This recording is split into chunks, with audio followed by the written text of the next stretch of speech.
Welcome back to your channel, guys. Today we're going to do a review on this 2021 Chevy Silverado 1500.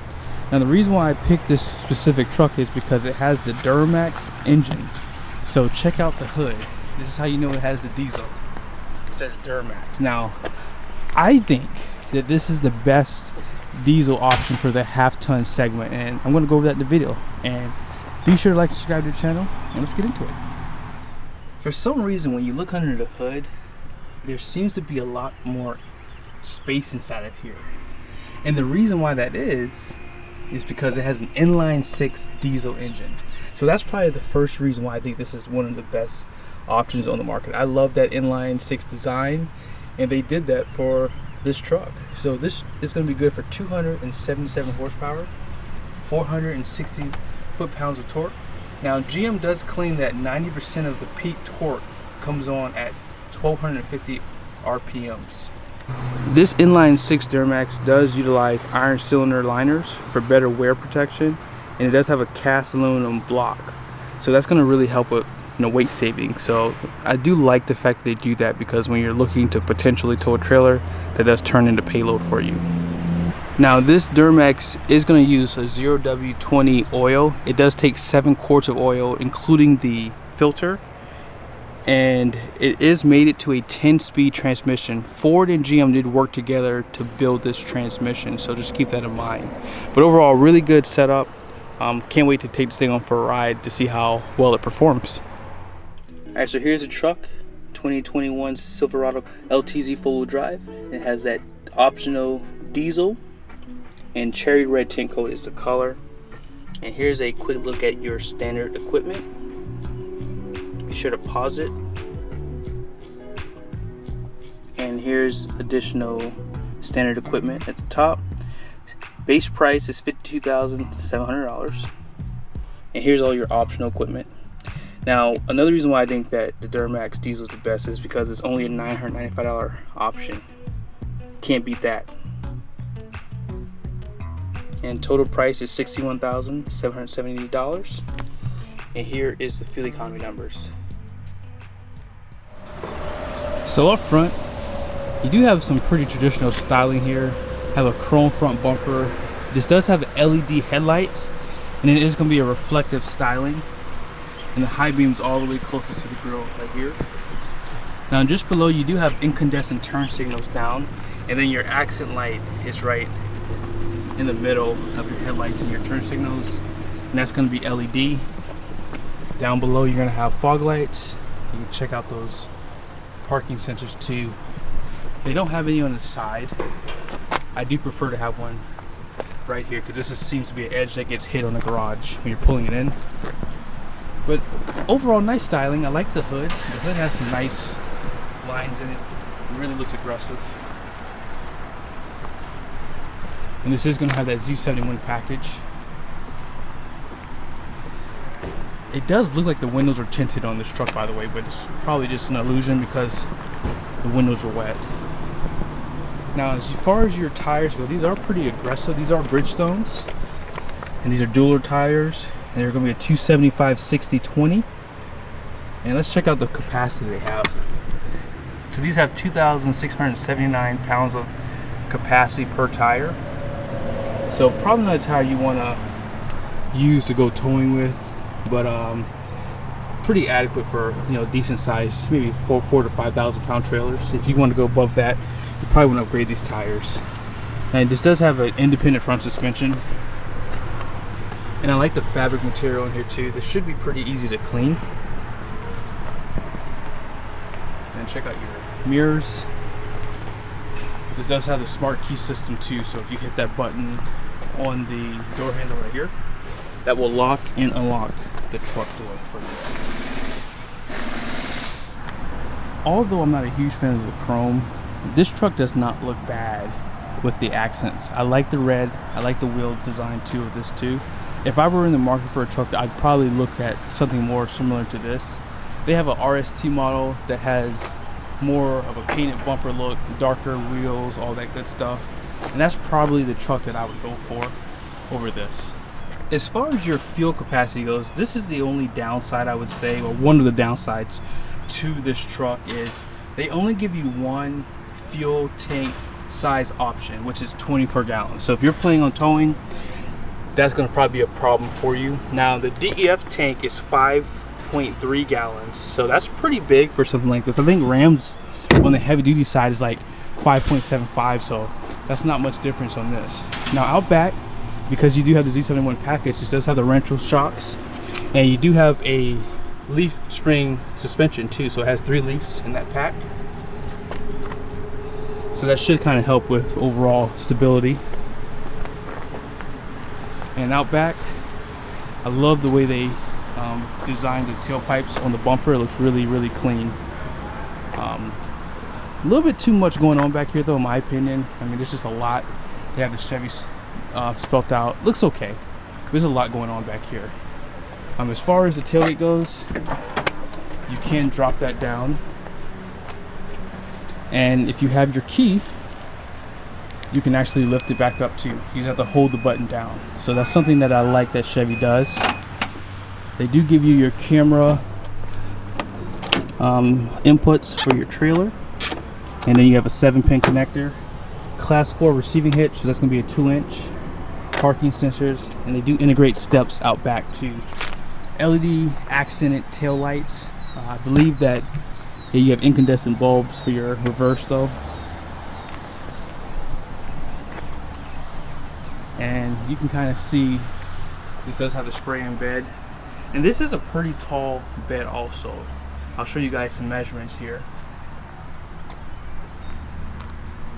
And then up top, I like this high center mount. It does have some cameras up here, and it does have LED lights too. So as far as the interior goes, this is going to be an LTZ. Has a really nice design. They do give you your power windows, seat memories.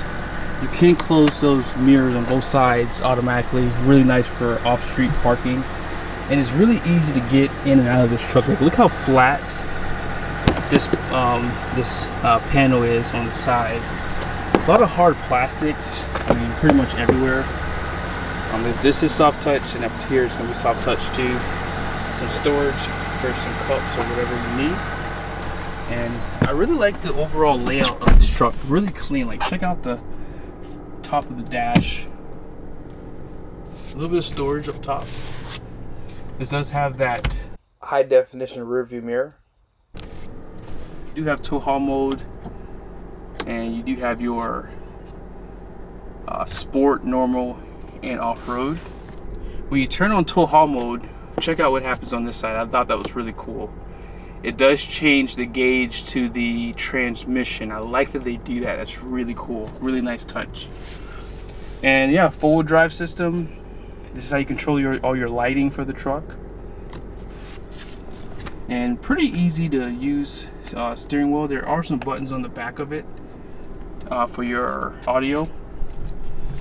And if you want to put it in gear, they do actually have a column shift. I prefer this over dials and buttons and all that stuff personally. Center stack is really clean, very easy to use, as I mentioned. I do like that you have most of the things that you would need outside of the screen. Like if you want to turn on your cooled seats, dual climate control, all that stuff can be controlled outside of the screen. I mean, you have stitching around it. Even though this is very plain compared to the Ram trucks and even the Ford trucks, it does work well. I think this is something that GM has always done. They just have to catch up now. But you have your trailer brake controller. This is going to be for your lane keep assist here, parking sensors, and I'm very surprised to see this. This is your stop start on a diesel. I've heard, and in the comment section let me know if I'm right or wrong, but I've heard that stopping and starting a diesel is not good. So that's something that I've always kind of lived by. I don't turn my truck off unless I am pretty much done. I'll try to let it idle sometimes if I'm going to be in and out of somewhere pretty quickly. But a lot of different places to charge your phone or any other devices. You have a Type C and a Type A USB. This is a traditional plug, and then you have like a outlet plug for this too. In order to turn this on, you do have to push the button right here for that to work. So just keep that in mind. Down below, you do have a place to charge your phone. without plugging it up, and some storage, cup holders, and another spot here for a juice box for your kid, and a place up here for your phone. More cup holders. So there's a good amount of places for cups and things like that. A very deep storage, more type A, type C USBs, and you have an auxiliary in here. And they do give you a light too, so if it's nighttime that would come on. And I know I'm jumping around a little bit, but up top you do have your home link, and this does have a sunroof too. Isn't that surprising? I don't think I've seen a sunroof on a Chevy truck yet. Maybe I have. I just don't remember. But I do like that this has a sunroof. It does give you more light because this interior is kind of dark. And here's the storage on the passenger side too. We won't take too much time inside of here, but this is the home screen for this 8-inch diagonal screen. Navigation's included with this because this is an LTZ. If you click on home, you can see your Apple CarPlay and Android Auto, and they do have a spot here for trailering also. Where I want to spend most of the time here is inside of this screen because it shows you all of your camera views. So as far as this is going to be your normal camera view here, you can turn off the lines. You have lines for, you know, reversing into a parking space, or as you saw for hooking up your trailer. They do give you a nice aerial view of the back of the truck, and then this gives you a good side view. Let's go back here really quickly. They do give you an aerial view on the front too, so that was on this button right here, and then this was the next one that we looked at. And then this is the front tires, probably good for off-road. And then this is the back, and then you can turn on that 360 camera with this one too. So if you click the front, it shows you the 360 for the front and rear. And there's an arrow on the side which gives you your bed camera. I believe that Ram just added this for their trucks. I don't think the 1500s had a bed camera, but they do now. They do give you a backup line for a gooseneck trailer, and then they give you a zoom in for your conventional hitch too. Out back you do have a flat floor surface in the center, and same story as up front. This is pretty flat, so easy to get in and out of. They give you a little bit of storage under the seat, more storage inside of the seat. Pretty cool. You do have additional cup holders in the center armrest here too, and heated seats are in the back, more USBs, and just a older power plug with AC vents. Alright, we're going to take this bad boy for a drive. I'm actually really excited to do this because it's been a while since I've driven a smaller diesel engine. So 277 horsepower. Doesn't seem like a lot on a truck like this, especially when the trucks have like over 300 horsepower, almost closer to 400 horsepower. With the torque, oh my goodness. Oh wow. Wasn't expecting that. I mean, these trucks are so comfortable. I love driving half-ton trucks. Man, this truck feels heavy too. Maybe having that diesel engine is about 5,600 pounds, give or take, in terms of its overall curb weight. Let me adjust this steering wheel a little bit. Oh yeah, oh man, this is so comfortable. Turn my cool seat on because it's a little warm outside. I'm cruising about 49 miles an hour. Let's reset the fuel mileage so we can kind of figure out what this thing can get. This thing feels really comfortable. Like, I really like driving these half-ton trucks. Sheesh. Yeah, and this engine's not broken in, so that's pretty good acceleration, guys. Really good. The seats inside of the Chevy trucks are very comfortable. Very quiet inside of here too. I like how firm the seats are too. I know a lot of times people prefer a little bit softer, but the firmer seats do feel comfortable on longer trips. You can't really tell that you're driving a diesel. This engine is very, very quiet. What I'll do is I'll have to bring the camera outside and let it grunge so you guys can hear it. I didn't do that, but I feel like it's really quiet for what it is. When you hit it though, you can hear some turbo whistle. So yeah, it's definitely not a quiet engine per se. But man, this is more comfortable than my Ram 1500. It feels a little stiffer and it feels heavy. I feel like it just feels more agile. I feel like my Ram's a little too soft maybe.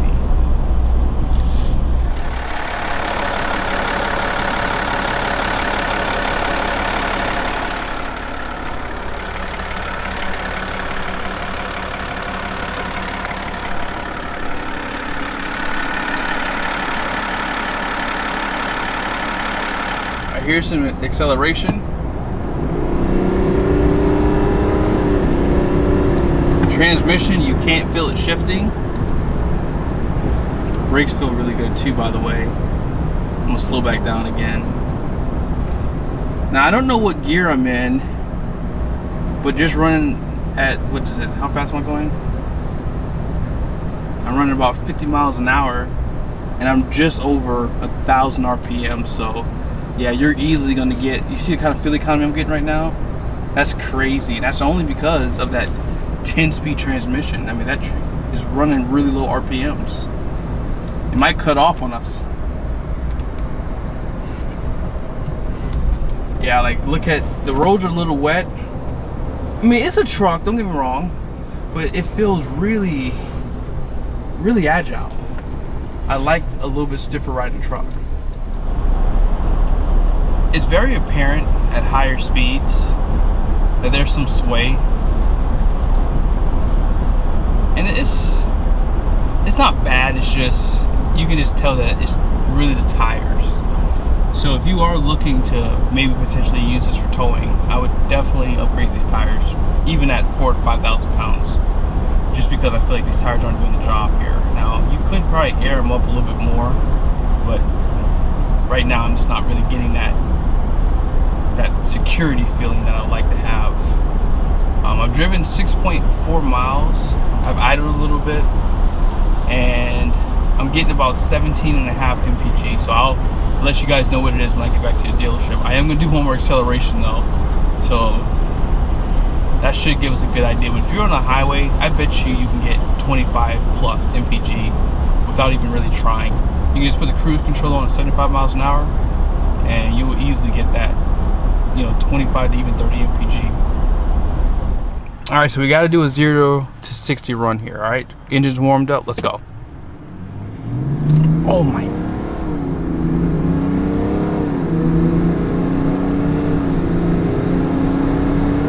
Wow, that was fast. Whoa, man, this truck just goes. Wow. All right, so here are the numbers for your trailering.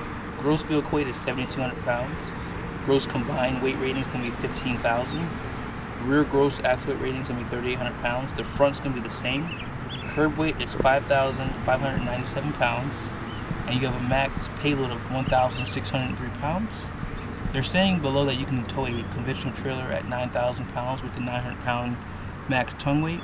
And then if you could find a gooseneck trailer that's 7,700 pounds that won't put more than 1,155 pounds of tongue weight, you should be good to go. One downside to this truck, in my opinion, is you only can get a 323 axle for the rear. So this truck is not really suited for max tow. So if you want to get the max trailering package, you have to get a 6.2 because that gives you max tow. And it's going to upgrade the rear axle. There's a lot of stuff that it does. I mean, so in my opinion, you can't get a higher axle ratio in the rear, and you can't get the max tow package. I think they have this truck at 9,500 pounds as max. So if you get a base model truck, you could pick up some more towing capacity. But I would strongly recommend maybe stepping up to a heavy duty truck if you need to tow something that heavy, 9,000, 10,000 pounds. I am going to do a weight watcher, so be on the lookout for that. But on that note, thank you guys so much for watching this video. I hope it was helpful.